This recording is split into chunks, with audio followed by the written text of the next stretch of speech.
ಮಾತನಾಡಿ ನನ್ನ ಎರಡು ಮಾತನ್ನು ಮುಗಿಸ್ತೇನೆ. ಜೈ ಹಿಂದ್, ಜೈ ಭಾರತ್ ಮಾತೆ.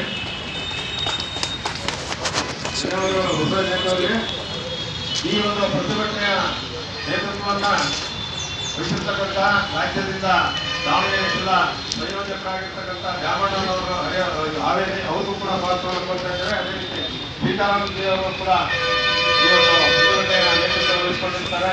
ಅವರು ಕೂಡ ಪಾತ್ರವನ್ನು ಕೊಡ್ತಾ ಇದ್ದಾರೆ. ಈ ಸಭೆಯನ್ನು ಕುರಿತು ರಾಜ್ಯ ಎಸ್ಸಿ ಮೋರ್ಚಾ ಕಾರ್ಯದರ್ಶಿಗಳು ನಮ್ಮ ಈ ಒಂದು ಪ್ರತಿಭಟನೆಯ ದಾವಣಗೆರೆ ಜಿಲ್ಲಾ ಸಂಯೋಜಕರಾದಂತಹ ಸೀತಾರಾಮಜಿ ಅವರು ಮಾತಾಡುತ್ತಿದ್ದಾರೆ.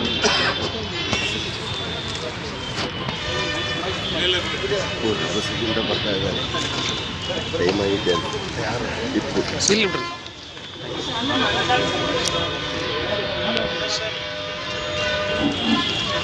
ಭಾರತ್ ಮಾತಾ ಕಿ ಜೈ. ವಿಧಾನಸೌಧಕ್ಕೆ ಕೇಳಬೇಕು. ನಿನ್ನೆಯಿಂದ ಅಧಿವೇಶನ ಶುರುವಾಗಿದೆ. ನಾವು ಮಾಡ್ತಿರ್ತಕ್ಕಂಥ ಹೋರಾಟ ನಾಡಿದ್ದಿನ ಬಜೆಟ್ನಲ್ಲಿ ಈ ಹಿಂದೆ ಏನು SC ST ಮತ್ತು DSP ಗೆ ಮೀಸಲಾಗಿರ್ತಕ್ಕಂಥ ಅನುದಾನವನ್ನ ಸಿದ್ದರಾಮಯ್ಯ ನೇತೃತ್ವದ ಕಾಂಗ್ರೆಸ್ ಸರ್ಕಾರ ಗ್ಯಾರಂಟಿ ಯೋಜನೆಗೆ ಬಳಸಿತ್ತು. ಅದನ್ನು ಬಳಸಬಾರದು ಅಂತ ಆಗ್ರಹಿಸಿ ಹೋರಾಟ ಮಾಡ್ತಾ ಇದ್ದೀವಿ. ಜೋರಾಗಿ ಹೇಳಿ, ಭಾರತ್ ಮಾತಾ ಕಿ ಜೈ, ಭಾರತ್ ಮಾತಾ ಕಿ ಜೈ. SC ST ಮತ್ತು DSP ಯೋಜನೆ ಹಣವನ್ನ ಗ್ಯಾರಂಟಿ ಯೋಜನೆಗಳು ಬಳಸುತ್ತಿರುವ ರಾಜ್ಯ ಸರ್ಕಾರಕ್ಕೆ, ರಾಜ್ಯ ಕಾಂಗ್ರೆಸ್ ಸರ್ಕಾರಕ್ಕೆ ರಾಜ್ಯದಾದ್ಯಂತ ಭಾರತೀಯ ಜನತಾ ಪಾರ್ಟಿಯ ನೇತೃತ್ವದಲ್ಲಿ ಕಳೆದ 27ನೇ ತಾರೀಕಿನಿಂದ ಆರಂಭವಾಗಿರ್ತಕ್ಕಂತಹ ಏನು ರಾಜ್ಯ ಸರ್ಕಾರ SC ST ಮತ್ತು DSP ಯೋಜನೆಗೆ ನಿಗದಿಯಾಗಿರ್ತಕ್ಕಂಥ ಹಣವನ್ನ ಗ್ಯಾರಂಟಿ ಯೋಜನೆಗೆ ಬಳಸ್ತಾ ಇದೆ. ಅದರ ವಿರುದ್ಧ 27ರಿಂದ ನಾವೇನು ಹೋರಾಟ ಮಾಡ್ತಾ ಇದ್ದೀವಿ. ಆ ಹೋರಾಟ ಇವತ್ತು ದಾವಣಗೆರೆಯಲ್ಲಿ ನಡೀತಾ ಇದೆ. ಈ ಹೋರಾಟದ ನೇತೃತ್ವವನ್ನು ವಹಿಸಿರ್ತಕ್ಕಂತಹ ದಾವಣಗೆರೆಯ ಜಿಲ್ಲಾ ಬಿಜೆಪಿ ಅಧ್ಯಕ್ಷರಾಗಿರ್ತಕ್ಕಂಥ ಸನ್ಮಾನ್ಯ ರಾಜಶೇಖರ್ ಅವರೇ, ರಾಜ್ಯ ಬಿಜೆಪಿಯ ಪ್ರಧಾನ ಕಾರ್ಯದರ್ಶಿಗಳಾಗಿರ್ತಕ್ಕಂಥ ರಾಜೀವ್ ಅವರೇ, ST ಮೋರ್ಚಾದ ರಾಜ್ಯ ಅಧ್ಯಕ್ಷರಾಗಿರ್ತಕ್ಕಂಥ ಬಂಗಾರ ಅವರೇ, ಪಕ್ಷದ ಎಲ್ಲ ಹಿರಿಯ ಮುಖಂಡರೇ, ಆತ್ಮೀಯ ಕಾರ್ಯಕರ್ತ ಬಂಧುಗಳೇ, ಕಾಂಗ್ರೆಸ್ಸು ಬರೀ SC ST ಮತ್ತು DSP ಹಣವನ್ನ ಅಂದ್ರೆ ದಲಿತರಿಗೆ ಮೀಸಲಿಟ್ಟಿರ್ತಕ್ಕಂತಹ ಹಣವನ್ನ ಮಾತ್ರ ದುರುಪಯೋಗ ಪಡಿಸಿಕೊಂಡಿರ್ತಕ್ಕಂಥದ್ದಲ್ಲ.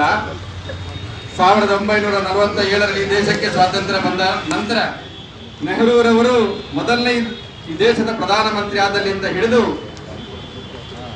ಇವತ್ತು ಸಿದ್ದರಾಮಯ್ಯನವರ ಸರ್ಕಾರದ ತನಕನೂ ದಲಿತರ ಹಣವನ್ನು ಮಾತ್ರವಲ್ಲ, ದಲಿತರನ್ನು ಈ ದೇಶದಲ್ಲಿ ಯಾರಾದರೂ ದುರುಪಯೋಗ ಪಡಿಸಿಕೊಂಡಿದ್ರೆ ಅದು ಕಾಂಗ್ರೆಸ್ ಅಂತೇಳಿ ನಾವು ಕಡಾಖಂಡಿತವಾಗಿ ಹೇಳ್ಬೋದು. ಹೊಸ ನಿಮಗೆಲ್ಲ ಗೊತ್ತಿದೆ, ಗೊತ್ತಿಲ್ಲ, ಹಣವನ್ನ ಮಾತ್ರ ದುರುಪಯೋಗ ಪಡಿಸಿಕೊಂಡಿರ್ತಕ್ಕಂಥದ್ದಲ್ಲ, ಈ ದೇಶದಲ್ಲಿ ಇರ್ತಕ್ಕಂಥ ದಲಿತರಿಗೆ ಮತದಾನದ ಹಕ್ಕನ್ನ ಕೊಡಬಾರ್ದು ಅಂತ ಹೇಳಿರ್ತಕ್ಕಂಥದ್ದು ಇದೇ ಕಾಂಗ್ರೆಸ್.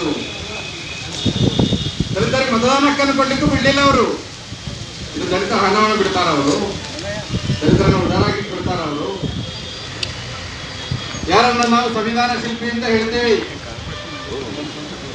ಯಾರನ್ನ ಜಗತ್ತಿನ ವಿಶ್ವಕೋಶ ಅಂತ ಕರಿತೀವಿ ಅಂತ ಅಂಬೇಡ್ಕರ್ಗೆ ಅಪಮಾನ ಮಾಡಿರ್ತಕ್ಕಂಥ ಕಾಂಗ್ರೆಸ್ಸಿನವರು ದಲಿತರನ್ನ ಉದ್ಧಾರ ಆಗಿಟ್ಟು ಬಿಡ್ತಾರ?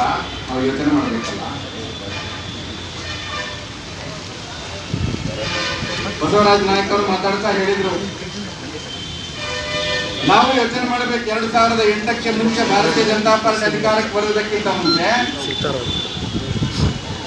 ರಾಜ್ಯದಲ್ಲಿ ಇರ್ತಕ್ಕಂಥ ಯಾವುದೇ ತಾಂಡ್ಯ, ಯಾವುದೇ ಕಾಲನಿಗಳಿಗೆ ಕಾಂಕ್ರೀಟ್ ರಸ್ತೆಗಳಾಗಿರ್ಲಿಲ್ಲ. ಎಲ್ಲೋ ಬೆರಳೆಣಿಕೆಯಷ್ಟು ಅಂಬೇಡ್ಕರ್ ಭವನಗಳಿದ್ವು. 2008ರಲ್ಲಿ ಸನ್ಮಾನ್ಯ ಯಡಿಯೂರಪ್ಪ ನೇತೃತ್ವದ ರಾಜ್ಯ ಸರ್ಕಾರ ಬಂದ ಮೇಲೆ ಮಾಧ್ಯಮ ಮಿತ್ರರಿಗೆ ಹೇಳ್ತೀನಿ, ಬೀದರಿಂದ ಕೋಲಾರ ತನಕ ನೋಡಿ, ನಮ್ಮ ದಲಿತ ಕಾಲನಿಗಳನ್ನ, ನಮ್ಮ ತಾಂಡ್ಯಗಳನ್ನ ನೋಡಿ. ಪ್ರತಿಯೊಂದು ಕಾಲನಿಗೂ, ಪ್ರತಿಯೊಂದು ತಾಂಡಿಗಳಿಗೂ ಕಾಂಕ್ರೀಟ್ ರಸ್ತೆ ಆಗಿದೆ, ಬೀದಿ ದೀಪಗಳಾಗಿದ್ದಾವೆ, ಅಂಬೇಡ್ಕರ್ ಸಮುದಾಯ ಭವನಗಳಾಗಿದ್ದಾವೆ. ಇದೆಲ್ಲವೂ ಬಿಜೆಪಿ ನೇತೃತ್ವ ಸರ್ಕಾರ ಮಾಡಿರೋದು. 2008ಕ್ಕೆ ಮುಂಚೆ ಬಂದಿರತಕ್ಕಂಥ ಕಾಂಗ್ರೆಸ್ 50 ವರ್ಷ ರಾಜ್ಯವನ್ನಾಳಿರ್ತಕ್ಕಂಥ ಕಾಂಗ್ರೆಸ್ ದಲಿತರ ಹೆಚ್ಚು ಹಣವನ್ನು ಲೂಟಿಕೊಂಡಿರ್ಬೋದು. ಯೋಚನೆ ಮಾಡಿ. ಅದರ ಮುಂದುವರಿದ ಭಾಗವಾಗಿನೇ ಇವತ್ತು SC ST ಮತ್ತು DSP ಯೋಜನೆಗೆ ಇಟ್ಟಿರ್ತಕ್ಕಂಥ ಹಣವನ್ನ ಲೂಟಿ ಹೊಡೆಯಲಿಕ್ಕೆ ಹೊರಟಿದ್ದಾರೆ. ಅವರು ಹೇಳುವಂಥದ್ದು 11,000 ಕೋಟಿ, ಖರ್ಚು ಮಾಡುವಂಥದ್ದು 4-5 ಸಾವಿರ ಕೋಟಿ, ಉಳಿದ 7,000 ಕೋಟಿಯಲ್ಲಿ ಹೋಗುತ್ತೆ, ಉಳಿದ 14,000 ಕೋಟಿ ಇಲ್ಲಿ ಹೋಗುತ್ತೆ. ಯಾವತ್ತಾದ್ರೂ ನಾವು ಯೋಚನೆ ಮಾಡಿದ್ದೀವಿ? ಕಳೆದ 2 ವರ್ಷದ ಅವಧಿಯಲ್ಲಿ ಸಿದ್ದರಾಮಯ್ಯ ಅವರ ನೇತೃತ್ವದ ರಾಜ್ಯ ಸರ್ಕಾರ ವಿಧಾನಸಭಾ ಕ್ಷೇತ್ರಕ್ಕೆ ಒಂದು ಗಂಗಾ ಕಲ್ಯಾಣ ಯೋಜನೆ ಒಂದು ಕೊಟ್ಟಿರಬಹುದು, ಕೆಲವು ಕಡೆ ಇಲ್ಲವೇ ಇಲ್ಲ. ಸ್ವಯಂ ಉದ್ಯೋಗದಲ್ಲಿ ಅರ್ಜಿಗಳಾಕಿದ್ದು ಹಾಗೇ ಉಳಿದಿದ್ದಾವೆ. ಉದ್ಯಮಶೀಲತದಲ್ಲಿ ಒಂದೇ ಒಂದು ಯೋಜನೆಯನ್ನ ಕೊಟ್ಟಿಲ್ಲ. ಯಾವ SC ST TSP ಯೋಜನೆಯಲ್ಲಿ ನಮ್ಮ ಸಮಾಜದ ಬಂಧುಗಳಿಗೆ ಅವನ ಕಾಲ ಮೇಲೆ ಅವನು ನಿಲ್ಲಬೇಕು ಅಂತೇಳಿ ಉದ್ಯಮಶೀಲತಾ ಯೋಜನೆಯಲ್ಲಿ ಅವನಿಗೆ ಸಾಲವನ್ನ ಕೊಡಬೇಕಿತ್ತು. ಆ ಸಾಲವನ್ನ ಕೊಡ್ಲಿಕ್ಕೆ ರಾಜ್ಯ ಸರ್ಕಾರದ ಹತ್ರ ದುಡ್ಡಿಲ್ಲ. ಯಾರಿಗೆ ನೇರ ಸಾಲ ಯೋಜನೆಯಲ್ಲಿ ಬ್ಯಾಂಕ್ಗಳ ಮುಖಾಂತರ ಸಾಲ ಕೊಡಬೇಕಿತ್ತು, ಸಾಲ ಕೊಡ್ಲಿಕ್ಕೆ ಅವರಲ್ಲಿ ಅರ್ಧ ಎಕರೆನ, 1 ಎಕರೆನ, 2 ಎಕರೆನ ಜಮೀನು ಇರ್ತಕ್ಕಂಥ ದಲಿತ ಬಂಧುವಿಗೆ ಕೃಷಿಯನ್ನ ಮಾಡ್ಲಿಕ್ಕೆ ಅವನ ಜಮೀನಿಗೆ ಬೋರ್ವೆಲ್ ಅನ್ನ ಕೊಡಬೇಕಿತ್ತು ಗಂಗಾ ಕಲ್ಯಾಣ ಯೋಜನೆಯಲ್ಲಿ. ಆ ಬೋರ್ವೆಲ್ ಅನ್ನ ಕೊಡ್ಲಿಕ್ಕೂ ಬೋರ್ವೆಲ್ ಅನ್ನ ಕೊರೆಸ್ಲಿಕ್ಕೂ ಈ ರಾಜ್ಯ ಸರ್ಕಾರದಲ್ಲಿ 2021-22ರಲ್ಲಿ ಸ್ಯಾಂಕ್ಷನ್ ಆಗಿರ್ತಕ್ಕಂಥ ಬಿಜೆಪಿ ಸರ್ಕಾರದ ಅವಧಿಯಲ್ಲಿ ಸ್ಯಾಂಕ್ಷನ್ ಆಗಿರ್ತಕ್ಕಂಥ ಬೋರ್ವೆಲ್ ಅನ್ನ ಕೊರೆಸ್ಲಿಕ್ಕೆ ಇವತ್ತು ನಿಗಮದಲ್ಲಿ ಹೋಗಿ ಕೇಳಿದ್ರೆ ನಿಗಮದಲ್ಲಿ ಇವತ್ತು ದುಡ್ಡಿಲ್ಲ, ರಾಜ್ಯ ಸರ್ಕಾರದಲ್ಲಿ ದುಡ್ಡಿಲ್ಲ. ಅಂದ್ರೆ ಗ್ಯಾರಂಟಿ ನೆಪವನ್ನ ಹೇಳಿ ಅಧಿಕಾರಕ್ಕೆ ಬಂದಿರತಕ್ಕಂಥ ಕಾಂಗ್ರೆಸ್ ಇವತ್ತು ಹಗಲು ದರವಳಿಗೆ. ವಾಲ್ಮೀಕಿ ನಿಗಮದ ಹಗರಣವನ್ನು ನಾವು ನೋಡಿದ್ದೀವಿ. ನೇರವಾಗಿ ಹಣವನ್ನ ಟ್ರಾನ್ಸ್ಫರ್ ಮಾಡಿರ್ತಕ್ಕಂಥದ್ದು. ಯಾರ ಹಣ ಅದು? ನಮ್ಮ ST ಬಂಧುಗಳಿಗೆ ಅವರ ಸಮುದಾಯದ ಅಭಿವೃದ್ಧಿಗೋಸ್ಕರ ಇಟ್ಟಿರ್ತಕ್ಕಂಥ ಹಣ. ಕಾಂಗ್ರೆಸ್ ಅಂದ್ರೆ ಇವತ್ತು ಹಗರಣ, ಕಾಂಗ್ರೆಸ್ ಅಂದ್ರೆ ಇವತ್ತು ಲೂಟಿ. ಮಹಾತ್ಮ ಗಾಂಧೀಜಿಯವರು ಸ್ವಾತಂತ್ರ್ಯ ಬಂದಾಗ್ಲೇ ಹೇಳಿದ್ದು ಕಾಂಗ್ರೆಸ್ ಅನ್ನು ವಿಸರ್ಜನೆ ಮಾಡಬೇಕು. ಆದ್ರೆ ತಮ್ಮ ಸ್ವಾರ್ಥಕ್ಕೋಸ್ಕರ ಕಾಂಗ್ರೆಸ್ ಅನ್ನು ವಿಸರ್ಜನೆ ಮಾಡಬೇಕು.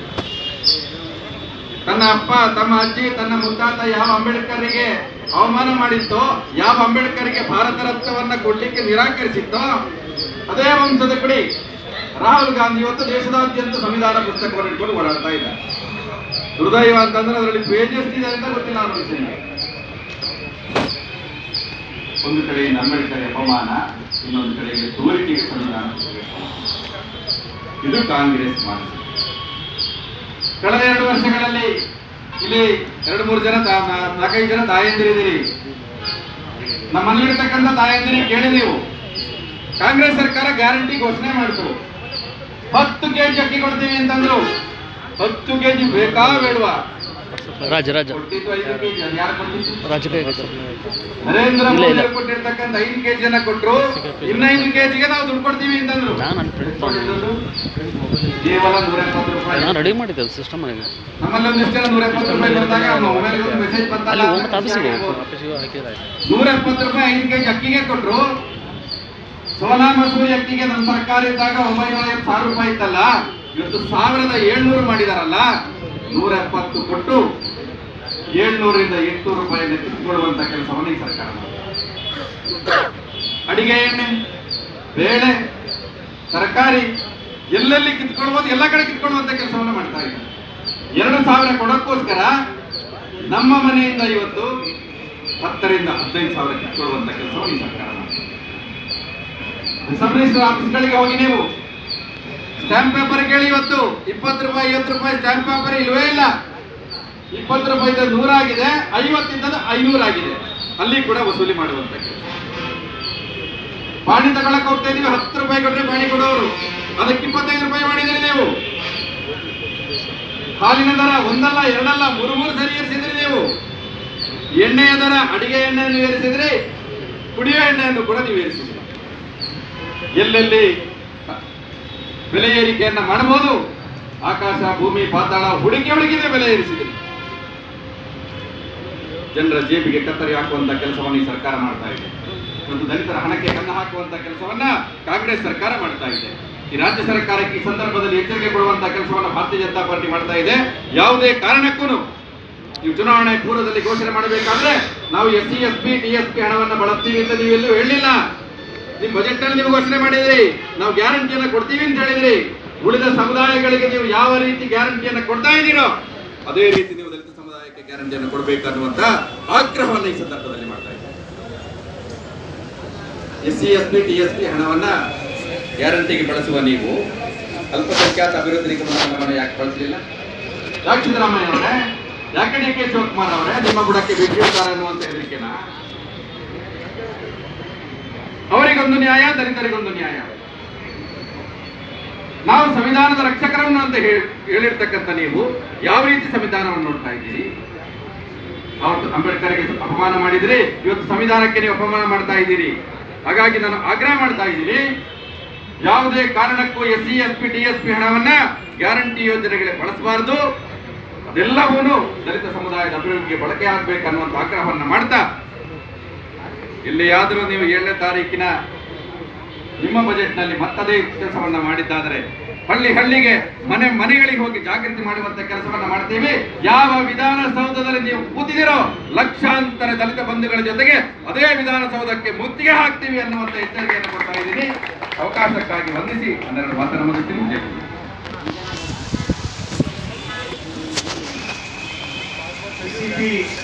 DSP ಹಣದ ದುರ್ಬಳಕೆಯ ಆಂದೋಲನದ ಪ್ರತಿಭಟನೆಯ ನೇತೃತ್ವ ವಹಿಸಿರ್ತಕ್ಕಂಥ ಜಿಲ್ಲಾ ಬಿಜೆಪಿ ಅಧ್ಯಕ್ಷರು ಸಹೋದರರಾಗಿರ್ತಕ್ಕಂಥ ರಾಜಶೇಖರ್ ನಾಯಕನವರೇ, ರಾಜ್ಯದ ಪ್ರಧಾನ ಕಾರ್ಯದರ್ಶಿಗಳು ಹಿರಿಯರು ಆಗಿರ್ತಕ್ಕಂಥ ರಾಜೀವನವರೇ, ರಾಜ್ಯ SP ಮೋರ್ಚಾದ ಅಧ್ಯಕ್ಷರು ಸಹೋದರರಾಗಿರ್ತಕ್ಕಂಥ ಬಂಗಾರ ಹನುಮಂತನವರೇ, ಮಾಜಿ ವಿಧಾನ ಪರಿಷತ್ ಸದಸ್ಯರಾಗಿರ್ತಕ್ಕಂಥ ಶಿವಸ್ವಾಮಿಯವರೇ, ಹೊಸದ ನಾಯಕರವರೇ, SP ರಾಜೇಶ್ ಅವರೇ, ಆಡಳಿಸಿರ್ತಕ್ಕಂಥ ಎಲ್ಲ ಯಾವತ್ತೂ ದಲಿತ ಪಕ್ಷಗಳ ಕಾರ್ಯಕರ್ತರು. ಈಗ ತಾನೇ ಪ್ರಸಾದ್ ನಾಯ್ಕ ಅವರು, ಸೀತಾರಾಮರವರು ಎಳೆಯಾಗಿ ಹೇಳಿ SCP DSP ಹಣ ಇವತ್ತು ಹಣ ದುರ್ಬಳಕೆ ಬಗ್ಗೆ ಪ್ರತಿಯೊಂದು ವಿಚಾರವನ್ನು ಹೇಳಿ. ಆದರೆ ಸಿದ್ದರಾಮಯ್ಯನವರು ಎಲ್ಲೋ ಒಂದು ಕಡೆ ನಾನು ಅಹಿಂದದ ನಾಯಕ ಅಂತ ಹೇಳ್ಕೊಂಡು ಬಂದು ಇವತ್ತು ದಲಿತರ ಹಣವನ್ನು ದುರುಪಯೋಗ ಮಾಡಿಕೊಂಡಿಲ್ಲ. ಇವತ್ತು ಅವಾಗ ಹೇಳ್ತಾ ಇದ್ರು, ನಮ್ಮ ಡಾಕ್ಟರ್ ಬಾಬಾ ಸಾಹೇಬ್ ಅಂಬೇಡ್ಕರ್ ಅವರು ಹೇಳಿದ್ರು, ದಲಿತರಿಗೆ ಎಲ್ರಿಗೂ ಕುರಿತು ಒಂದು ಮಾತನ್ನು ಹೇಳಿದ್ರು, ಯಾರು ಕೂಡ ಕಾಂಗ್ರೆಸ್ನಿಂದ ದಲಿತರು ಹೋಗ್ಬೇಡಿ, ನಿಮಗೆ ಮೋಸ ಮಾಡ್ತಾರೆ ಅಂತ ಹೇಳಿ. ಆದರೆ ದಲಿತರು ಯಾಕೋ ಅವತ್ತು ಆ ಮಾತನ್ನು ಕೇಳಿಲ್ಲ. ಅವ್ರು ಹಿಂದೆ ಹೋಗಿದ್ರು, ಮತವನ್ನು ಕೊಟ್ಟರು, ಗೆಲ್ಸಿದ್ರು. ಆದರೆ ಇವತ್ತು ಅಂಬೇಡ್ಕರ್ ಅವರು ಏನು ಹೇಳಿದ್ರು ಅದು ಇವತ್ತು ನಡೀತಾ ಇದೆ. ಇವತ್ತು ಒಬ್ಬ ತೆರೆಕೆಟ್ಟ ಮಂತ್ರಿ ಇದ್ದಾನೆ, ದಿನೇಶ್ ಗುಂಡೂರಾವ್, ದಲಿತರ ಹಣವನ್ನು ಬಳಸಬಾರದು ಅಂತ ಕೇಳ್ತಾರೆ ಅವರು. ಯಾಕೆ ಈಗ ತಾನೇ ಸೀತಾರಾಮ್ ಹೇಳಿದ್ರು, ಯಾವ ಹಣವನ್ನು ಬಳಸಬೇಕು ನೀವು, ಯಾಕೆ ಬೇರೆ ಹಣ ಬಳಸಬಾರ್ದು ಅಂತ. ಅವರಪ್ಪ ಈ ದೇಶದ ಒಬ್ಬ ಮಾಜಿ ಮುಖ್ಯಮಂತ್ರಿ. ಇಂಥ ಒಂದು ಪ್ರಯೋಜನ ಇರತಕ್ಕಂಥ ಮಂತ್ರಿ ಇವತ್ತು ದಲಿತರ ಬಗ್ಗೆ ಹೀನಾವಾಗಿ ಮಾತಾಡ್ತಾರೆ ಅಂತ ಹೇಳಿದ್ರೆ ಅವರು ಇವತ್ತು ಈ ರಾಜ್ಯದ ಮಂತ್ರಿ ಆಗಲಿಕ್ಕೆ ನಾಲಾಯಕತೆ ಹೇಳಲಿಕ್ಕೆ ನಾನು ಬಯಸ್ತೇನೆ. ರಾಜೀವಣ್ಣ ಹೇಳ್ತಾ ಇದ್ರು, 2ನೇ ಹಿಮಾಚಲ ಪ್ರದೇಶ ಕರ್ನಾಟಕ ಆಗೋದ್ರಲ್ಲಿ ಅನುಮಾನ ಇಲ್ಲ ಅಂತ ಹೇಳಿ ಪತ್ರಿಕಾಗೋಷ್ಠಿ ಮಾಡುವಂಥ ಸಂದರ್ಭದಲ್ಲಿ ಇವತ್ತು ಎಷ್ಟಂತ ಹಣವನ್ನ 54,000 ಕೋಟಿ ಹಣವನ್ನ ಇವತ್ತು ದುರುಪಯೋಗ ಮಾಡ್ತಾ ಇದ್ದಾರೆ ಗ್ಯಾರಂಟಿಗಳಿಗೆ. ನಾವು ಗ್ಯಾರಂಟಿಗಳ ವಿರೋಧ ಅಲ್ಲ, ನಾವು ಗ್ಯಾರಂಟಿ ನೀವು ಕೊಡ್ತಾ ಇದ್ದೀರಿ, ಆದ್ರೆ ನಮ್ಮನ್ನೇ ಯಾಕೆ ನೀವು ದುರುಪಯೋಗ ಮಾಡ್ತಾ ಇದ್ದೀರಿ ಅನ್ನುವಂಥ ಪ್ರಶ್ನೆ ಅಷ್ಟೇ ಮಗನ. ಇವತ್ತು ಕಳೆದ 2 ವರ್ಷಗಳಿಂದ 24,000 ಕೋಟಿ ನಮ್ಮ ಹಣವನ್ನು ದುರ್ಬಳಕೆ ಮಾಡಿದೆ. ನಮ್ಮ SC ST ಜನಾಂಗದವರು ಓದ್ತಿರ್ತಕ್ಕಂಥ ವಿದ್ಯಾರ್ಥಿಗಳ ಮೇಲೆ, ಭೂ ಒಡೆಯದ ಮೇಲೆ ಇವತ್ತು ಯಾವುದೇ ರೀತಿಯಾಗಿರ್ತಕ್ಕಂಥ ಗಂಗಾ ಕಲ್ಯಾಣ, ಮೊನ್ನೆ ಚಂದ್ರಲಂಬಾಣಿ ಅವರು ನಮ್ಮ ಜೊತೆ 14 ತಂಡ ಮಾಡಿದ್ರು ರಾಜ್ಯ ಅಧ್ಯಕ್ಷರು. ಆ ತಂಡದಲ್ಲಿ ಚಂದ್ರಲಂಬಾಣಿ ಅವರು ಶಾಸಕರು ನನಗೆ ಒಂದೇ ಒಂದು ಗಂಗಾ ಕಲ್ಯಾಣ ಕೊಟ್ಟರು ಅಂತಕ್ಕಂಥ ಮಾತನ್ನು ಹೇಳಿದರು. ಆದರೆ ಇವತ್ತು ಎಂಥ ಸ್ಥಿತಿಗೆ ತರಲಿಕ್ಕೆ ಇವತ್ತು ರಾಜ್ಯ ಸರ್ಕಾರ ಕಾರಣ ಆಗಿದೆ. ಇದೇನಾದ್ರು ಬಜೆಟ್ನಲ್ಲಿ 14,000 ಕೋಟಿ ಸೇರಿ 39,000 ಕೋಟಿ ಹಣದ ಉಪಯೋಗ ಆಗ್ತಾ ಇದೆ. ಇದ್ರ ಬಗ್ಗೆ ನಮ್ಮ ಇಲ್ಲಿ ಸೇರಿರ್ತಕ್ಕಂಥ ಎಲ್ಲ ನಮ್ಮ ಭಾರತೀಯ ಜನತಾ ಪಾರ್ಟಿ ಕಾರ್ಯಕರ್ತರು ಇವತ್ತು ಕೆಳಮಟ್ಟಕ್ಕೆ ಒಯ್ಯಲಿಲ್ಲ ಅಂತ ಹೇಳಿದ್ರೆ ಅದು ಯಾರಿಗೂ ಅರ್ಥ ಆಗಲ್ಲ. ನಾವಿಲ್ಲಿ ಸೇರಿರ್ತಕ್ಕಂಥದ್ದು ಅಷ್ಟೇ ಅರ್ಥ ಆದರೆ ಸಾಲದು, ತಾಲೂಕು ಮಟ್ಟದಲ್ಲಿ, ಗ್ರಾಮ ಮಟ್ಟದಲ್ಲಿ ಏನು ನಮ್ಮ ಹಣ ದುರ್ಬಳಕೆ ಆಗಿದೆ ಅನ್ನುವಂಥದ್ದನ್ನ ನಾವು ಅದನ್ನ ತಿಳ್ಕೊಡಿಸಲಿಲ್ಲ ಅಂತ ಹೇಳಿದ್ರೆ ಇವತ್ತು ಅವ್ರಿಗೆ ಏನು ಅರ್ಥ ಆಗಲ್ಲ. ದಯವಿಟ್ಟು ಹಣ ಉಳಿಬೇಕು, ಎಲ್ಲರೂ ಕೂಡ ಆಗ್ಬೇಕು ಅಂತ ಹೇಳಿದ್ರೆ ನಮ್ಮ ಕಾರ್ಯಕರ್ತರು ಕೆಳಮಟ್ಟದ ಎಲ್ಲರಿಗೂ ಕೂಡ ಇದನ್ನು ತಿಳಿಸಬೇಕು. ಬರುವಂತ ದಿನಗಳಲ್ಲಿ 7ನೇ ತಾರೀಕು ಬಜೆಟ್ ಏನಾದರೂ ನಮ್ಮ ಹಣವನ್ನು ದುರ್ಬಳಕೆ ಮಾಡಿಕೊಂಡಿದ್ದೇ ನಿಜ ಆದರೆ ರಾಜ್ಯಾದ್ಯಂತ ರಾಜ್ಯ ಅಧ್ಯಕ್ಷರ ನೇತೃತ್ವದಲ್ಲಿ ನಾವು ಉಗ್ರವಾಗಿರ್ತಕ್ಕಂಥ ಹೋರಾಟವನ್ನು ಮಾಡೋಣ. ST ಸಮುದಾಯ ಮೊನ್ನೆ ತಾನೇ ಹೇಳಿದ್ರು, ಯಾವ ಹಣ ದುರ್ಬಳಕೆ ಆಗಿಲ್ಲ ಅಂತ ಹೇಳಿದ್ರೆ, ಯಾವ ನಿಗಮದಲ್ಲಿ ಹಣ ದುರ್ಬಳಕೆ ಆಗಿಲ್ಲ ಅಂತ ಹೇಳಿದ್ರೆ ಕೊನೆಗಳಿಗೆ ಆಗೋದು ಒಂದೇ.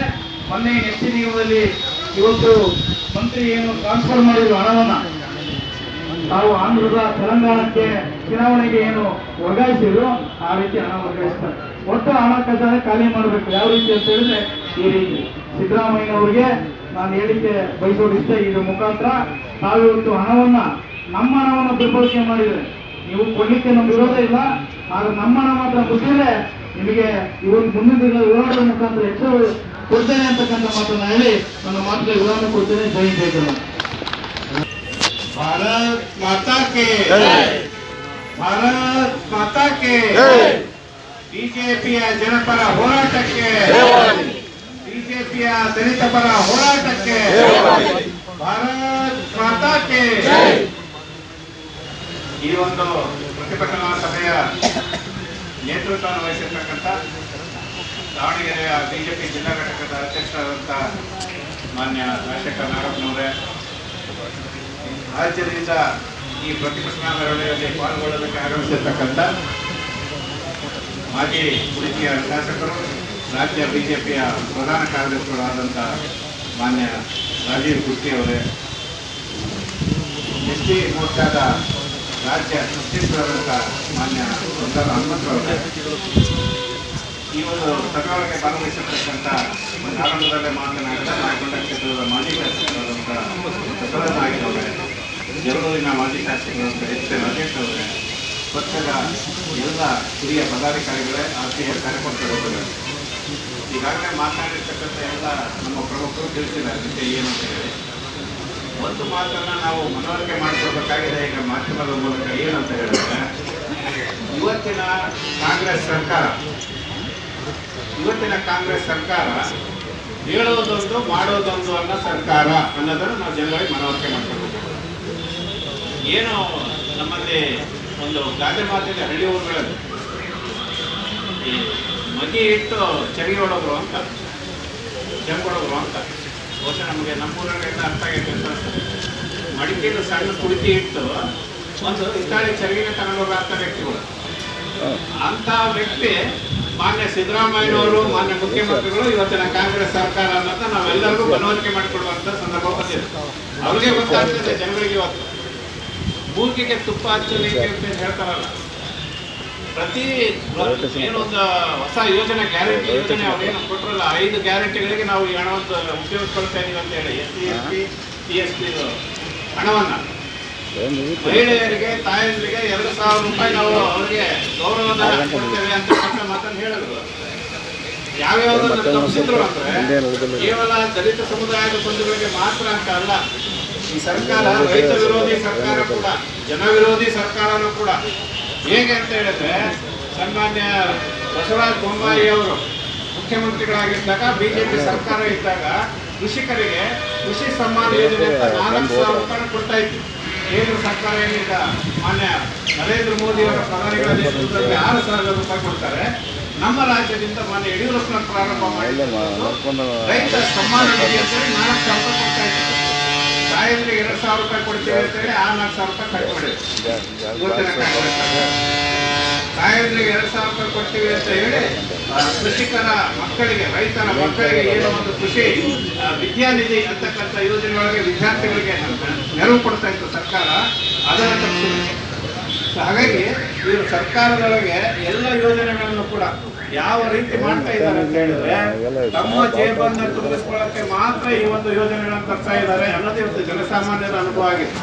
ಈಗಾಗಲೇ ಮಾತಾಡಿರುವಂಥದ್ದು ಎಲ್ಲ ವಿಷಯಗಳು ತಿಳಿಸಿದ್ದಾರೆ. ಅನೇಕರು ಯಾವ ರೀತಿ, ಯಾವ ಹಂತದೊಳಗೆ ಈ ಸರ್ಕಾರ ದುರುಪಯೋಗ ಮಾಡ್ತಾ ಇದೆ ಅಂತ, ಜನಗಳಿಗೆ ಮೋಸ ಮಾಡ್ತಾ ಇದೆ ಅಂತ ಹೇಳಿ, ಇದು ತುಂಬಾ ದಿವಸ ನಡೆಯೋದಿಲ್ಲ ಅನ್ನೋದನ್ನ ಮಾನ್ಯ ಮುಖ್ಯಮಂತ್ರಿಗಳು ಅರ್ಥ ಮಾಡ್ಕೋಬೇಕು. ನಮ್ಮ ಹಿರಿಯರಾದ ಮಾನ್ಯ ರಾಜೀವ್ ಕುರ್ಚಿ ಅವರು ಹೇಳ್ತಾ ಇದ್ದಾರೆ, ಯಾವ ರೀತಿ ಇವತ್ತಿನ ಸರ್ಕಾರ ಆರ್ಥಿಕ ತಜ್ಞ ಅಂತ ಹೇಳ್ತಿರುವಂಥ ಮಾನ್ಯ ಮುಖ್ಯಮಂತ್ರಿಗಳು ನಮ್ಮ ರಾಜ್ಯವನ್ನ ಸಾಲದ ಸುಳಿಗೆ ತೆಗೆದುಕೊಂಡ ರೀತಿಯೊಳಗೆ ಮಾಡ್ತಾ ಇದ್ದಾರೆ ಅನ್ನೋದು ತಿಳಿಸ್ತಾ ಇದ್ದಾರೆ. ಸರ್ಕಾರದ ಖಜಾನೆಯನ್ನ ಖಾಲಿ ಮಾಡಿ ಸರ್ಕಾರವನ್ನು ನಡೆಸೋದಕ್ಕೆ, ಆಡಳಿತವನ್ನು ನಡೆಸೋದಕ್ಕೆ, ನೌಕರರಿಗೆ ವೇತನವನ್ನು ಕೊಡೋದಕ್ಕೂ ಕೂಡ ಸಾಲವನ್ನು ಮಾಡ್ತಕ್ಕಂಥ ದುಸ್ಥಿತಿಯೊಳಗೆ ಇವತ್ತಿನ ದಿವಸ ಬಂದಿದೆ ಅಂದ್ರೆ ಅದು ಬಹಳಷ್ಟು ದೌರ್ಭಾಗ್ಯಪೂರ್ಣ ಅಂತ ಹೇಳೋದು ತಪ್ಪಲ್ಲ. ಇಂತಹ ಸರ್ಕಾರ ಇನ್ನು ಬಹಳ ದಿವಸ ಇದನ್ನು ನಡೆಸೋಕ್ಕಾಗೋದಿಲ್ಲ. ಬರ್ತಕ್ಕಂಥ ಬಜೆಟ್ ಒಳಗೆ ಭಾರತೀಯ ಜನತಾ ಪಾರ್ಟಿ ಇವತ್ತು ಈ ಒಂದು ಹೋರಾಟವನ್ನ ಕೇವಲ ರಸ್ತೆಗಳಲ್ಲಿ, ಊರುಗಳಲ್ಲಿ ಮಾತ್ರ ಮಾಡ್ತಾ ಇಲ್ಲ. ಇವತ್ತು ಏನು ಅಧಿವೇಶನ ಪ್ರಾರಂಭ ಆಗ್ತದೆ, ವಿಧಾನಮಂಡಲದ ಒಳಗೆ ಮತ್ತು ಹೊರಗೆ ಎರಡೂ ಕಡೆಗೂ ಇದನ್ನ ತುದಿ ಮುಟ್ಟಿಸೋವರೆಗೂ ಈ ಹೋರಾಟವನ್ನು ಮಾಡ್ತೇವೆ ಅಂತಕ್ಕಂಥದ್ದು ನಮ್ಮ ರಾಜ್ಯಾಧ್ಯಕ್ಷರು ಸೂಚನೆ ಕೊಟ್ಟಿದ್ದಾರೆ ಈಗಾಗಲೇ. ನಾನು ಈ ಸಭೆಯ ಮೂಲಕ ಮಾನ್ಯ ಮುಖ್ಯಮಂತ್ರಿಗಳು ಹೇಳೋದು, ಕಳೆದ ವರ್ಷ ಕೂಡ ನೀವು ಬಜೆಟ್ನಲ್ಲಿ ಈ ಒಂದು SC, ST, PST ಹಣವನ್ನು ತೆಗೆದುಕೊಳ್ತೇವೆ ಅಂತ ಹೇಳಿರಲಿಲ್ಲ. ಬಜೆಟ್ನಲ್ಲಿ 39,000 ಕೋಟಿ ಇಟ್ಟರೆ ಆದ್ರೆ ವಾಪಸ್ ತಗೊಂಡಿದ್ದೆ ಅವಾಗ ಬಜೆಟ್ ಅನ್ನು ಕೊಟ್ಟು 2 ತಿಂಗಳಾದ್ಮೇಲೆ ಜೂನ್ ತಿಂಗಳೊಳಗೆ ನೀವು ಒಂದು ಸಭೆಯನ್ನು ಮಾಡ್ತೀರಿ ಅಧಿಕಾರಿಗಳು. ಅಲ್ಲಿ ಆ ಸಭೆ ಒಳಗೆ ನೀವು ಈ ಹಣವನ್ನು ವರ್ಗಾವಣೆ ಮಾಡ್ಕೊಂಡ್ರಿ. ಅದೇ ರೀತಿ ಈ ಸಾರಿ ಕೂಡ ನೀವೇನಾದ್ರೂ ಈ ಹಣವನ್ನು ಬಜೆಟ್ ಒಳಗೆ ಇಟ್ಟು ಮತ್ತೆ ತಿಂಗಳು ಬಿಟ್ಟು ಜನ ಮರೀತಾರೆ ಅಂತ ಹೇಳಿದ್ರೆ ಸಿದ್ದರಾಮಯ್ಯ ಇದನ್ನ ನಾವು ಬಿಟ್ಟುಕೊಳ್ಳೋಕೆ ಸಾಧ್ಯ ಇಲ್ಲ ಅನ್ನೋಂಥ ಎಚ್ಚರಿಕೆಯನ್ನು ಭಾರತೀಯ ಜನತಾ ಪಾರ್ಟಿ ಕೊಡ್ತಾ ಇದೆ. ಹಾಗಾಗಿ ಈ ಒಂದು ಹೋರಾಟ ಇವತ್ತಿನ ದಿವಸ ಇದು ಮುಂದಿನ ದಿನಗಳಲ್ಲಿ ಪ್ರತಿ ಮಂಡಲಗಳಿಗೆ ಪ್ರತಿ ಗ್ರಾಮಗಳಿಗೆ ತೆಗೆದುಕೊಂಡು ಹೋಗಂತ ಅನಿವಾರ್ಯತೆ ಬರ್ತದೆ. ಈ ಸಿದ್ದರಾಮಯ್ಯನವರ ಮುಖ್ಯಮಂತ್ರಿಗಳಾಗಿ ಇರ್ತಕ್ಕಂಥ ಈ ಒಂದು ಜನ ವಿರೋಧಿ ನೀತಿಯನ್ನು ಅನುಸರಿಸತಕ್ಕಂಥ ಸರ್ಕಾರವನ್ನ ನಾವು ಮುಂಬರುವ ದಿನಗಳಲ್ಲಿ ಜನಗಳ ತಕ್ಕ ಪಾಠವನ್ನು ಕಲಿಸೋ ರೀತಿಯೊಳಗೆ ಜನಜಾಗೃತಿಯನ್ನು ಮಾಡೋ ರೀತಿಯೊಳಗೆ ಈ ಹೋರಾಟಗಳನ್ನ ಭಾರತೀಯ ಜನತಾ ಪಾರ್ಟಿ ಮುಂದುವರಿಸ್ತದೆ ಅನ್ನೋ ಒಂದು ಮಾತನ್ನ ಈ ಸಂದರ್ಭದಲ್ಲಿ ತಮಗೆಲ್ಲ ಶುಭವನ್ನ. बोलो भारत माता की ಈ ಒಂದು ಎಸ್ಸಿಪಿ ದುರ್ಬಳಕೆ ವಿರುದ್ಧ ಕೆಲವು ಭಾರತೀಯ ಜನತಾ ಪಕ್ಷದಿಂದ ಬೃಹತ್ ಜಾಂದೋಲನ ಹಮ್ಮಿಕೊಂಡಿದ್ದೀವಿ. ಈ ಒಂದು ಪ್ರತಿಭಟನೆ ನೇತೃತ್ವ ವಹಿಸಿರ್ತಕ್ಕಂಥ ದಾವಣಗೆರೆ ಜಿಲ್ಲಾಧ್ಯಕ್ಷರಾದ ರಾಜಶೇಖರ ಅಣ್ಣನವರೇ, ಇನ್ನು ರಾಜ್ಯದಿಂದ 14 ತಂಡಗಳನ್ನ ನಮ್ಮ ಭಾರತೀಯ ಜನತಾ ಪಕ್ಷ ಮಾಡಿತ್ತು. ಆ 14 ತಂಡಗಳಲ್ಲಿ ಕುರ್ಚಿ ರಾಜೀವಣ್ಣ ನೇತೃತ್ವ ತಂಡ ಕೂಡ ಒಂದಾಗಿತ್ತು. ಆ ತಂಡದ ಸಂಯೋಜಕರಾಗಿ ನಮ್ಮ ಗವಿಸಿದ್ದಪ್ಪ ಜಾಮಣ್ಣನವರು ಮತ್ತು ನಮ್ಮ ಸಿದ್ದರಾಮಣ್ಣನವರು ಇದ್ದಾರೆ. ಅವರು ತುಂಬ ಅಚ್ಚುಕಟ್ಟಾಗಿ ಒಂದು 2 ಪ್ರತಿಭಟನೆ ನೇತೃತ್ವದಲ್ಲಿ ಭಾಗಿಯಾಗಿದ್ದರು. ಅವ್ರಿಗೂ ಧನ್ಯವಾದಗಳನ್ನು ತಿಳಿಸುತ್ತಾ, ಇವತ್ತು ದಾವಣಗೆರೆ ಜಿಲ್ಲೆಯ ಮಾಜಿ ಶಾಸಕರು ಮತ್ತು ಹಿರಿಯರು ಮುಖಂಡರು ಎಲ್ಲರೂ ಭಾಗವಹಿಸಿದ್ದಾರೆ. ನಮ್ಮ ಶಿವಗಂಗನವರಿರ್ಬೋದು, ನಮ್ಮ ರಾಜ್ಯ ಉಪಾಧ್ಯಕ್ಷರಾದ ದಾಸ್ಕರಪ್ಪರಾಗಿರ್ಬೋದು, ನಮ್ಮ ರಾಜೇಶನ ಮಾಜಿ ಶಾಸಕರು ರಾಮಚಂದ್ರಣ್ಣನವರು, ನಮ್ಮ ಚಂದ್ರಶೇಖರ್ ಪೂಜಾರಣ್ಣನವರು, ಹಾಗೂ ವೇದಿಕೆ ಮೇಲೆ ನಮ್ಮೆಲ್ಲ ಅಕ್ಕ ತಂಗಿಯರು ಮತ್ತು ಅಣ್ಣ ತಮ್ಮಂದಿರು ಎಲ್ಲ ಇದ್ದಾರೆ. ಎಲ್ಲರೂ ಕೂಡ ಬಹಳ ಅಚ್ಚುಕಟ್ಟಾಗಿ ಒಂದು ಪ್ರತಿಭಟನೆಯಲ್ಲಿ ಭಾಗವಹಿಸಿ ನಾವು ಸರಿಯಾಗಿ ನಮ್ಮ ಒಂದು ದಲಿತ ಸಂಘಟನೆಗಳಿಗೆ ಒಂದು ಅರಿವು ಮೂಡ್ತಕ್ಕಂಥ ಕೆಲಸ ನಾವು ಮಾಡ್ತೀವಿ. ಯಾಕಂದ್ರೆ ನಮ್ಮ ಭಾರತೀಯ ಜನತಾ ಪಕ್ಷ ಸರ್ಕಾರ ಇದ್ದಾಗ ಇದಕ್ಕಿದ್ದಾಗ ದಲಿತ ಸಂಘಟನೆಗಳು ಕಾಂಗ್ರೆಸ್ ಕುಟುಂಬದಿಂದ ಹೊರಗಡೆ ಬಂದ್ಬಿಡ್ತಾರೆ. ಅದೇ ಭಾರತೀಯ ಜನತಾ ಪಕ್ಷ ಸರ್ಕಾರ ಇದ್ದಾಗ ಅವರು ಅನೇಕ ನಮ್ಮ ದಲಿತರಿಗೆ ಕೊಡ್ತಕ್ಕಂಥ ಕೆಲಸ ಸಿದ್ದರಾಮಯ್ಯ ಸರ್ಕಾರ ಹಿಂದೂ ಮಾಡ್ತು, ಈಗಲೂ ಮಾಡ್ತಾರೆ, ಮುಂದೆ ಕೂಡ ಮಾಡ್ತಾ ಇದ್ದಾರೆ. ಇದು ನೋಡ್ಕೊಂಡ್ರು ಕೂಡ ಅವರು ಮನೆಯಲ್ಲೇ ಇರ್ತಾರೆ. ಯಾಕಂದ್ರೆ ವಾಲ್ಮೀಕಿ ಅಭಿವೃದ್ಧಿ ನಿಗಮದ 187 ಕೋಟಿ ಹಗರಣ ಆದಾಗ ಯಾವೊಂದು ದಲಿತ ಸಂಘಟನೆಗಳು ಹೊರಗಡೆ ಬಂದು ಅದ್ರ ಬಗ್ಗೆ ಧ್ವನಿ ಎತ್ತಿದ್ರು. ಅದನ್ನು ಸ್ವತಃ ಸಿದ್ದರಾಮಯ್ಯವರೇ ಸದನದಲ್ಲಿ ಒಪ್ಪಿಕೊಂಡ್ರು. 87 ಕೋಟಿಗಳ ಹಗರಣ ಆಗಿದೆ, ಅದು 187 ಕೋಟಿ ಅಲ್ಲ ಅಂತಂದೇಳಿ 89 ಕೋಟಿ ಹಗರಣ ಒಪ್ಪಿಕೊಂಡ್ರು. ಇವತ್ತು ಮಾನವ ಮರ್ಯಾದವ್ರು ಏನಿದ್ರೆ ಅವಾಗಲೇ ರಾಜೀನಾಮೆ ಕೊಡ್ಬೇಕಿತ್ತು. ಯಾಕಂದ್ರೆ ಹಿಂದೆ ಬಹಳಷ್ಟು ಏನು ನಮ್ಮ ಬಸವರಾಜ ಬೊಮ್ಮಾಯಿಯವರ ಸರ್ಕಾರ ಇದ್ದಾಗ ಅವರು ಒಂದು ವಾಲ್ಮೀಕಿ ನಮ್ಮ SC ಮತ್ತು ನಮ್ಮ ಪರಿಶಿಷ್ಟ ಪಂಗಡ ಅಭಿವೃದ್ಧಿಗೆ ಸಾಕಷ್ಟು ಅನುಕೂಲ ಮಾಡಿಕೊಡ್ತು. ಇವತ್ತು ನಮ್ಮ ಮೀಸಲಿಗೆ ಬರೀ ಕಾರಣಕರ್ತ ಯಾರಪ್ಪ ಅಂತಂದ್ರೆ ಅದು ನಮ್ಮ ಬಸವರಾಜ ಬೊಮ್ಮಾಯಿಯವರ ಒಂದು ಸರ್ಕಾರ ಅಂತ ಹೇಳಿ ಇಷ್ಟಪಡ್ತೀವಿ. ಹೆಚ್ಚು ಮಾಡಲಿ ಇಷ್ಟೆಲ್ಲ ಅನುಕೂಲ ಮಾಡಿಕೊಟ್ರು ಕೂಡ ನಮ್ಮ ದಲಿತ ಸಂಘಟನೆಗಳು ಕಾಂಗ್ರೆಸ್ ಪರವಾಗಿ ಅವರು ಧ್ವನಿಗೊಳಿಸ್ತಾರೆ ಅಂತಂದ್ರೆ ನಮಗೆ ಅದು ಅರ್ಥ ಮಾಡ್ಲಿಕ್ಕೆ ಆಗ್ತಾ ಇಲ್ಲ. ಯಾಕಂತಂದ್ರೆ ನಿಮ್ಗೆಲ್ಲ ಗೊತ್ತಿರುವ ಹಾಗೆ ಇವತ್ತು ನಮ್ಮ KV ಮತ್ತು ಅಚ್ಚುಗಳಲ್ಲಿ ಸಿಸಿ ರಸ್ತೆ ನಾವು ಕಂಡಿದ್ದಂತಂದ್ರೆ ನಮ್ಮ BS ಯಡಿಯೂರಪ್ಪ ಅವರ ಸರ್ಕಾರ ಇದ್ದಾರೆ. ವಾಲ್ಮೀಕಿ ಅಭಿವೃದ್ಧಿ ನಿಗಮ ವಾಲ್ಮೀಕಿ ಭವನ ಕೂಡ ಕಂಡಿದ್ದು ನಮ್ಮ ಯಡಿಯೂರಪ್ಪ ಸರ್ಕಾರ ಇದ್ದಾರೆ. ಮತ್ತು ಅಂಬೇಡ್ಕರ್ ಭವನ ಕೂಡ ಕಂಡಿದ್ದು ನಮ್ಮ ಯಡಿಯೂರಪ್ಪ ಸರ್ಕಾರ ಇದ್ದಾರೆ. ವಾಲ್ಮೀಕಿ ಜಯಂತಿ ಘೋಷಣೆ ಮಾಡಿದ್ರು ಕೂಡ ನಮ್ಮ ಯಡಿಯೂರಪ್ಪ ಸರ್ಕಾರ ಇದ್ದಾರೆ. ಹೀಗೆ ಹೇಳ್ತಾ ಹೋದ್ರೆ ಇವತ್ತು ನಮ್ಮ SH ಅನುಕೂಲ ಆಗಿರೋದು ಭಾರತೀಯ ಜನತಾ ಪಕ್ಷ ಬಂದಾಗ ಮಾತ್ರ ಅನುಕೂಲ ಆಗಿರೋದು. ಅದೇ ಕಾಂಗ್ರೆಸ್ ಸರ್ಕಾರ ಬಂದು ಹೇಳಿರುತ್ತಪ್ಪ ಅಂತಂದ್ರೆ ನಮ್ಮ ದಲಿತರ ಅಂತರ್ಗತ ಅನುದಾನದಲ್ಲಿ ಕತ್ತರಿ ಹಾಕಿ ಅದನ್ನ ಅಲ್ಪಸಂಖ್ಯಾತರಿಗೆ ಬಡಪುರದ ಕೊಡುಗೆಯನ್ನು ಕೊಡ್ತಾರೆ. ಇವತ್ತು ಜಾತ್ಯತೀತ ನಾಯಕ ಅಂತಂದ್ರೆ ಏಕೆಂದು ಅಡ್ಡಾಡ್ತಾರೆ, ಹೈಂದ ನಾಯಕ ಏಕೆಂದು ಅಡ್ಡಾಡ್ತಾರೆ ಸಿದ್ದರಾಮಯ್ಯವರೇ. ನಿಮಗೆ ಸಾಮಾಜಿಕ ನ್ಯಾಯ ಎಲ್ಲಿದೆ? ಶಿವರಾಜ್ ತಂಗಡಿ ಅಂತ ಒಬ್ಬ ದಲಿತ ನಾಯಕ, ಮಾದೇವಪ್ಪ ಅಂತ ಒಬ್ಬ ದಲಿತ ನಾಯಕ ಸಚಿವರಾಗಿದ್ದಾರೆ. ಇವತ್ತು ನಿಮ್ಗೆ ಏನಾದ್ರೂ ಮಾನವ ಮರ್ಯಾದೆ ಇದ್ರೆ, ನೀವು ದಲಿತ ಪರ ಕಾಳಜಿ ಇದ್ರೆ ನೀವು ಇದ್ರ ಬಗ್ಗೆ ಚಕಾರ ಕೆತ್ತಿಲ್ಲ. ನೀವು ಮೊನ್ನೆ ಪ್ರೆಸ್ ಮೀಟ್ ಅಲ್ಲಿ ಹೇಳ್ತೀರಿ SCP TSP ಹಣವನ್ನು ಗ್ಯಾರಂಟಿ ಪಡಿಸೋದು ತಪ್ಪೇನು, ಯಾಕಂದ್ರೆ SCHಗಳು ಓಡಾಡೋದಿಲ್ಲ ಅಂತ ಕೇಳ್ತಾರೆ. ಬರೀ SCHಗಳು ಅಂದ್ರೆ ಇವತ್ತು ಶಕ್ತಿ ಯೋಜನೆ ಬಸ್ನಲ್ಲಿ ಓಡಾಡ್ತಿದಾರ, ಎಲ್ಲಾ ಸಮಾಜದವರು ನಿಮ್ ಕಣ್ಣಿ ಓಡಾಡೋದು ಕಾಣ್ತಾ ಇಲ್ಲ. ಇವತ್ತು ನಿಮ್ಗೆ ಅಧಿಕಾರ ಸಿಕ್ಕತ್ತಂತಂದೇಳಿ ಇವತ್ತು ನೀವು ಸಚಿವರಾಗಿ ಮುಂದುವರಿಬೇಕಂತಂದೇಳಿ ಸಿದ್ದರಾಮಯ್ಯ ಅವರು ಮತ್ತು ಕಾಂಗ್ರೆಸ್ ಹೈಕಮಾಂಡ್ ಮನಸ್ಸು ಗೆಲ್ಬೇಕಂತಂದೇಳಿ ನೀವು ಒಂದು ದಲಿತ ವಿರೋಧಿ ಒಂದು ಸಚಿವರಾಗಿ ಕೆಲಸ ಮಾಡ್ತಿದ್ರೆ ಮುಂದಿನ ದಿನಗಳಲ್ಲಿ ಎಲ್ಲ ಒಂದು SC STಗಳಿಗೆ ತಮಗೆ ತಕ್ಕ ಪಾಠವನ್ನ ಕಲಿಸ್ತೀವಿ ಅಂತಂದೇಳಿ ವೇದಿಕೆಗೆ ಹೆಚ್ಚಿಗೆ ಕೊಡಕ್ಕೆ ನಾವು ಇಷ್ಟಪಡ್ತಾ ಇದ್ದೀವಿ. ಬಂಧುಗಳೇ, ನಿಮ್ಗೆಲ್ಲ ಗೊತ್ತಿರುವ ಹಾಗೆ ಸಿದ್ದರಾಮಯ್ಯ ಅವರು ಅಧಿಕಾರ ಬಂದ ಮೇಲೆ ಮೊದಲನೇ ವರ್ಷದ ಒಂದು ಬಜೆಟ್ ಅಲ್ಲಿ 11,100 ಕೋಟಿಗಳನ್ನ SCP TSP ಅನುದಾನ ಬೆಳೆಸ್ಕೊಂಡು, ಎರಡನೇ ವರ್ಷದಲ್ಲಿ 14,200 ಕೋಟಿಗಳನ್ನು ಬೆಳೆಸ್ಕೊಂಡು, ಈಗ ಮತ್ತೆ ಮೂರನೇ ವರ್ಷದಲ್ಲಿ ಮತ್ತೆ 14,500 ಕೋಟಿ ಬಳಸಲಿಕ್ಕೆ ವಂಚನೆ ಕೊಡ್ತಾರೆ. ಅವ್ರು ಒಂದೇ ಬಳಸಿದ್ರೆ ನಾವು ರಾಜ್ಯಾದ್ಯಂತ ಒಂದು ಉಗ್ರ ಹೋರಾಟವನ್ನು ಮಾಡಲೇಬೇಕಂತಂದೇಳಿ ಭಾರತೀಯ ಜನತಾ ಪಕ್ಷದಿಂದ ಮತ್ತು ದಲಿತ ಸಂಘಟನೆಗಳಿಂದ ನಾವು ಮಾಡ್ತೀವಿ ಅಂತಂದೇಳಿ ಈ ಮೂಲಕ